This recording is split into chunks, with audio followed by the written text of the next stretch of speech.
To this day, Donald Trump has still not publicly admitted that he lost the presidential election, even after the Electoral College voted yesterday. It is over.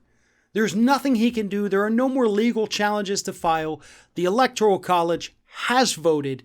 Donald Trump will not be president as of January 20th, 2021 at noon Eastern.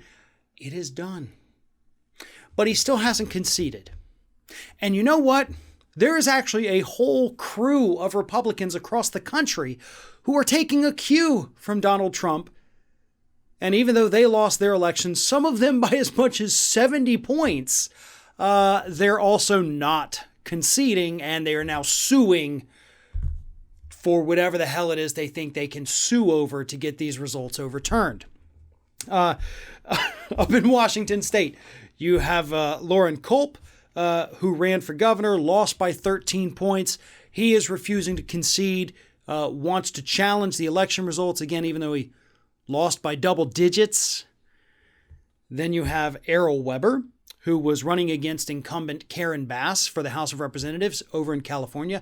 Aero, if you've ever followed Trump on Twitter and looked at the comments, he is always right there kissing Trump's ass. He lost by 70 points, but he is challenging that election, refusing to concede. And here's what he said. He said, it's not about whether it's a competitive race or not. It's on principle that we will not let up until the truth is known. Errol, bud, I think the truth is known.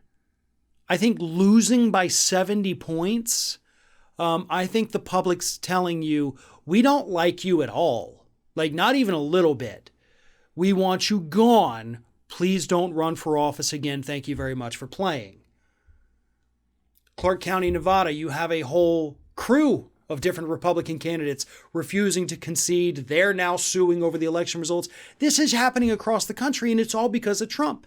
And so according to a recent report in Politico, you have these longtime Democratic and Republican strategists scratching their heads right now, wondering what the hell is going on and whether or not this is the new normal in the United States. Like, is this just going to be how campaigns are now? If you lose, don't worry about it. You can drag it out for a month and a half, sue everybody you've ever come in contact with, and then, of course, ultimately lose and still have to concede.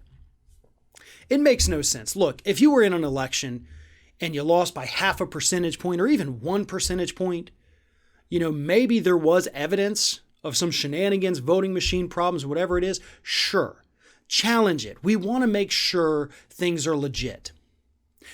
But if you've gone into an election in a district that has historically, like in the case of Aero, like always been blue, and then you lose by 70 points, which is pretty much what everybody expected to happen, you don't have grounds to challenge that, dude. You lost. Lauren Culp up there in Washington State, you lost, right? You're not even within the margin of error for any kind of fraud.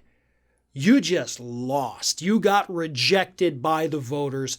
Time for you to go away. Hopefully this is not the beginning of a new era. Hopefully this is not just the way things are now, because this sucks.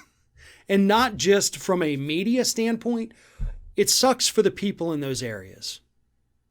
They did their civic duties, they voted, they're ready to be done. This election has already dragged itself out too far, not just on the national level, but again here at the state level, at the local level. It's taking too long. People voted. They made their voices heard.